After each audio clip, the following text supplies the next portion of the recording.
Many people assume that the imperial examination system was the fairest institution in Chinese history, but the problem it was originally designed to solve may not have been fairness at all.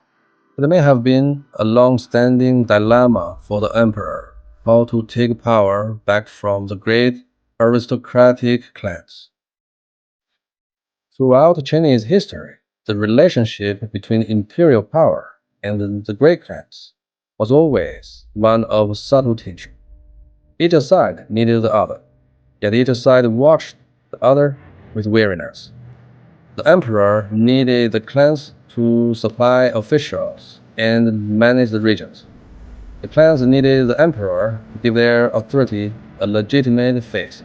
But over time, this mutual dependence began to cause problems. The clans grew stronger. Their hold over the emperor deepened, and the emperor found himself increasingly on the back foot. During the Wei, Jin, and northern and southern dynasties, a saying circulated widely. No commoner rises to the upper ranks.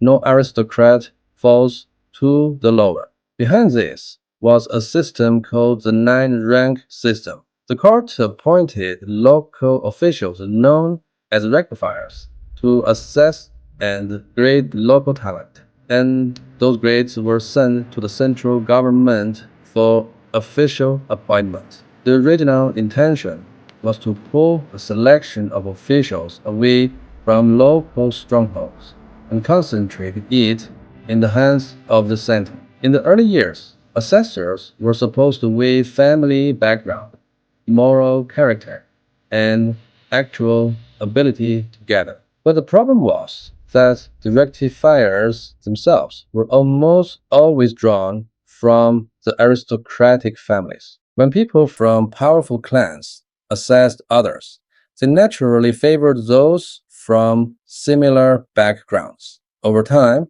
the standard shifted from family plus ability to almost nothing but family. Highborn sons naturally occupied the upper ranks, while those from ordinary families had almost no path upward. The court slowly became a place where the same few clans took turns holding power. Even a man of great talents, if he lacked the right family name, could rarely enter the true center of power. Wang and Jie, Kui and Lu, Li and Zheng, these names represented not just prestige, but real structural power. The influence of these clans reached into every corner of society. They held the right to interpret the Confucian classics, controlled land and local resources, and had former students and proteges spread across the country. Very often, an imperial decree would have to pass through one of these families before it could actually take effect in a region. They were not merely officials of the court. They themselves were the order of the countryside.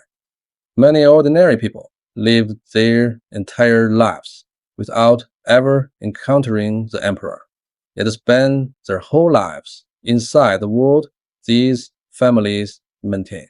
This was the true nature of the emperor's dilemma. The clans controlled education, local legitimacy, and entire networks of relationships, and the court simply had no ready pool of people to replace them. For many emperors, the most dangerous force was never the revolting peasant, but the families who could hold power from generation to generation without ever needing to depend on the emperor at all.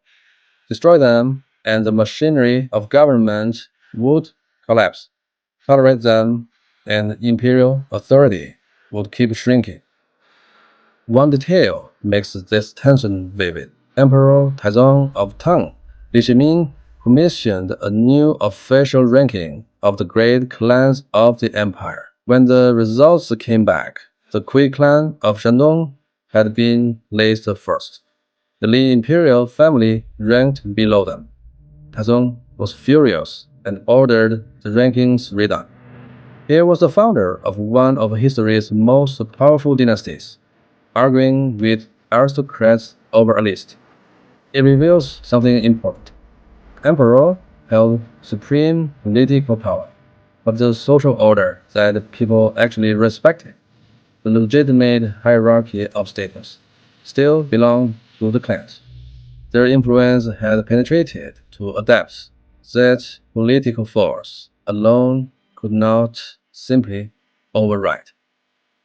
Since direct suppression was not possible, imperial power needed another way to break the deadlock. In 587, Emperor Wen of Sui abolished the nine-rank system and began selecting officials through written examinations. This move cut directly at the root on which the clans depended, their monopoly over who could enter official life. At least in theory, for the first time, men from modest backgrounds had a path into government that did not require a powerful family name. Emperor Yang of Sui pushed further, establishing the Jinshi examination and widening the system's reach. But the Sui dynasty was short-lived, and the system collapsed before it could take hold. It is worth noting that the expansion of the examination system was not the work of any single person. By the reign of Emperor Gaozong of Tang, the scale of examination recruitment was already growing, and the bureaucracy was gradually drawing in more officials from outside the old aristocratic networks. But the person who truly turned the examination into a political weapon was Wu Zetian. Her position was unlike that of any ruler before her. She was a woman. She had taken the Tang throne for herself, and the Guanlong aristocracy had never accepted her legitimacy from the start. She had no other choice. With the clans against her, she could only actively cultivate a new group of people who depended entirely on herself. She dramatically expanded the number of men admitted through the examinations, personally presided over the palace examinations, kept the final decisions firmly in her own hands, and actively promoted those with no family backing. People whose greatest object of dependence could only be imperial power. Wu Zetian used the examination system to build herself an entirely new class of officials, so successfully bypassing the blockade of the aristocratic clans. The examination in her hands truly transformed from a selection tool into a strategic weapon for restructuring the entire balance of power. What the examination system truly changed was not who could study, but who controlled a person's future. Before, a person's political life came from their family. Afterwards, it came increasingly from the court. China's most capable people began to shift away from dependence on their clans toward dependence on imperial power. As this shift accumulated, the aristocratic politics of the medieval period began to dissolve. By the Song dynasty, the clan-based monopoly on power that had defined the Wei and Jin eras had largely broken down. After the Song, a scholar official class gradually formed a new kind of force capable of influencing imperial power, holding the authority of Confucian moral discourse, sometimes becoming a different kind of constraint on the emperor. Imperial power had eliminated the great clans, but in doing so had created another kind of force. Every solution brings with it a new structure.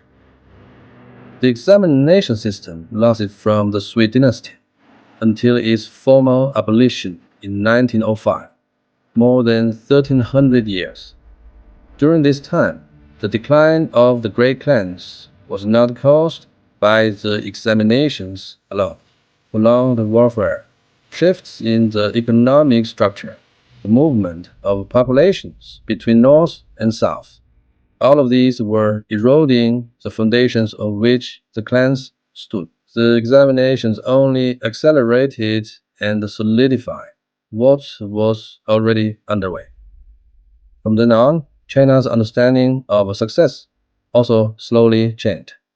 The most capable people no longer tended to build their own local power bases, but tended instead to enter the central system and realize their individual worth. The deepest legacy of the examination system was not that it changed who could become an official. It was that it made China's most outstanding people begin, of their own accord, to bind their futures to central power. The roots of that orientation, in large part, were left behind by the examination system.